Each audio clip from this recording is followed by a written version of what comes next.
केंद्रीय वित्त मंत्री निर्मला सीतारमण ने मंगलवार को संसद में आम बजट 2022-23 पेश कर दिया है।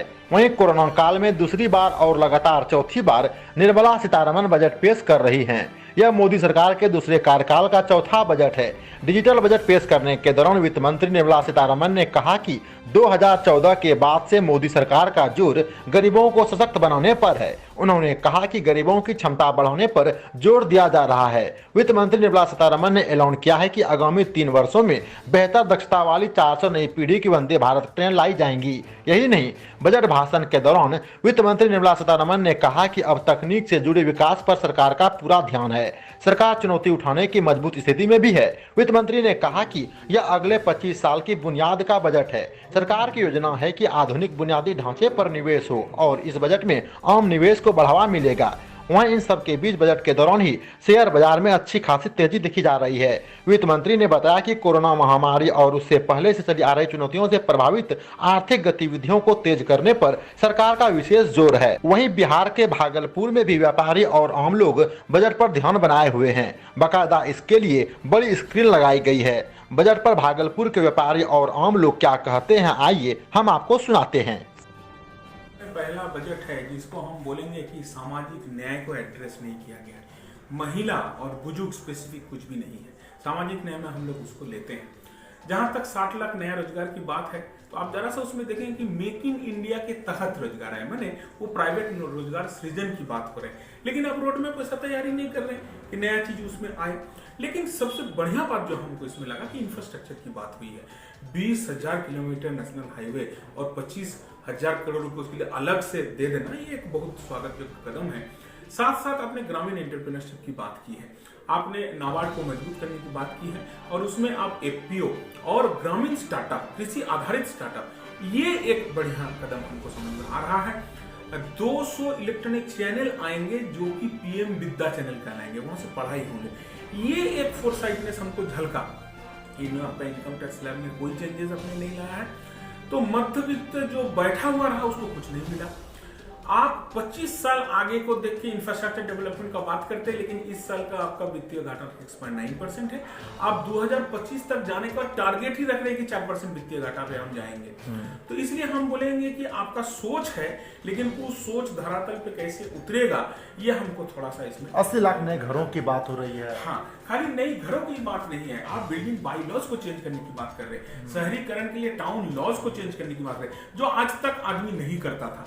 तो हमको लगता है शहरीकरण में एक नया दिशा दिखेगा और मध्यवित्त के लिए यहाँ एक बहुत बड़ा केवल 80 लाख नया घर नहीं, उसके लिए 40,000 करोड़ रुपया आवंटन उसमें दिखाया गया है।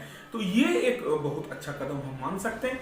जो रियल एस्टेट सेक्टर एकदम बैठा हुआ है उसको एक बूम अप हम इसमें। और पिछले दिनों जिस तरह से रेलवे में भर्ती को लेकर हंगामा हुआ था, कहीं ना कहीं 60 लाख नई नौकरियों की बात हो रही है। इस चुनाव 5 राज्य में चुनाव है, या कहीं चुनावी बजट है या फिर आम लोगों के आम दिनों का बजट है? नहीं, देखिए, हम लोग का इंडिया में नौकरी बोल के हम लोग सरकारी नौकरी समझते हैं, लेकिन ये 60 लाख रोजगार सृजन की बात है और ये मेक इन इंडिया के तहत आएगा।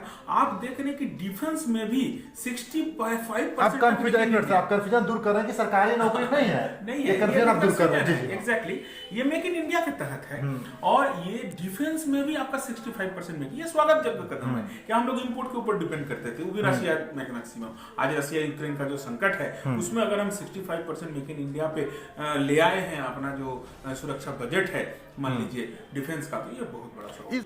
देखिए, ये बजट बहुत ही दीर्घकालीन सोच के साथ प्रस्तुत किया गया है।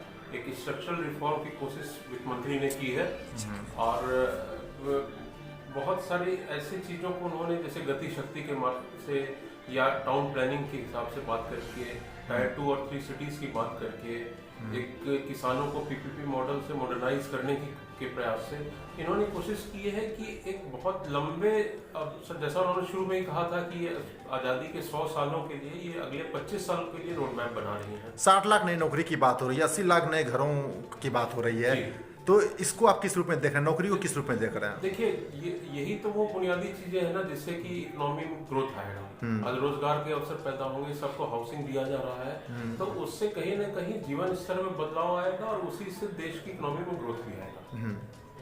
80 लाख नए घर की जो बात हो रही है, इसमें कुछ नया लग रहा है आपको? देखिए, 80 लाख जो नए घर की बात हो रही है, तो आप ये सोचिए, आप ये समझिए कि रियल एस्टेट सेक्टर से प्रत्यक्ष या अप्रत्यक्ष रूप से 300 इंडस्ट्री जुड़ी होती है। तो अगर 80 लाख नए मकान बनेंगे तो आप सोच लीजिए कि कितनी उद्योगों को इससे सहारा मिलेगा, वो पूरी इकोनॉमी को इससे एक बूस्ट मिलने वाला है। मोदी सरकार के इस बजट को आप 10 में से कितना अंक देना चाहेंगे? कम से कम 7.5। 7.5। अपना परिचय दीजिए। आलोक अग्रवाल, महासचिव ईस्टर्न बिहार इंडस्ट्री।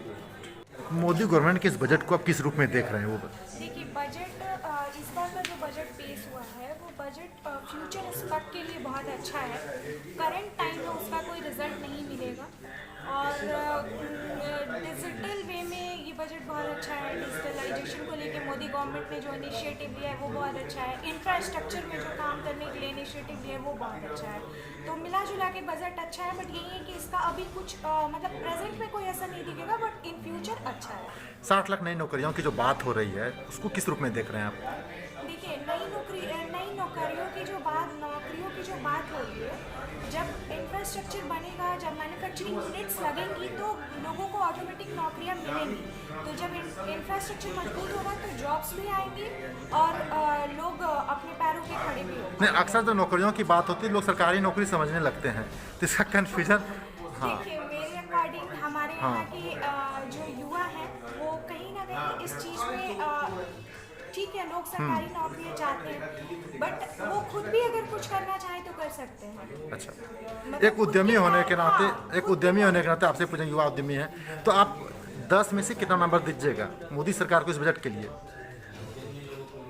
कितना अंक देना चाहेंगे कुछ अपने स्तर से? देखिए, अगर अपना परिचय दीजिए। मेरा नाम प्रिया पांडे हुआ, मेरी कंपनी का नाम एग्रीफीटर एग्रीकल्चर सर्विसेज प्राइवेट लिमिटेड हुआ, मैं को फाउंडर हूँ एग्रीफीटर की। बड़ा देशवासी को ठगने का काम फिर से बजट में हुआ। पिछले तरह बजट में कुछ नहीं मिला। बिहार को कुछ भी इस बजट में कोई प्रावधान नहीं है कि आगे कैसे बढ़ेगा। बड़ा आश्चर्य है। आप कहते हैं कि 60 लाख नौकरी देंगे, रोजगार बनाएंगे। आप तो जब से 2014 में आपने कहा था कि 2 करोड़ युवकों को रोजगार प्रत्येक वर्ष देंगे, कोई रोजगार आपने नहीं दिया। पिछले बजट में भी कुछ नहीं हुआ और इस बजट में भी आपने कुछ नहीं दिया। बिहार की उपेक्षा की गई है। बिहार की जनता आपको माफ़ नहीं करेगी। और ये सीतारमण जी जो फाइनेंस मिनिस्टर हैं, यह तो बीजेपी की प्रवक्ता रही हैं, भाषण देने में तो सबसे अधिक है। इनका आप देखिए, पूरा बजट में लगता है ये भाषण दे रही हैं, कहीं कुछ नहीं किसी को, न बिहार को। अरे आप तो सीधे बोलिए कि आप तो रेल को बेचने का काम कर रहे हैं। आपने कहा कि रेल नहीं चलाएंगे, तो रेल बेच क्यों रहे थे? हवाई सेवा आपने क्यों बेच दी एयर इंडिया को?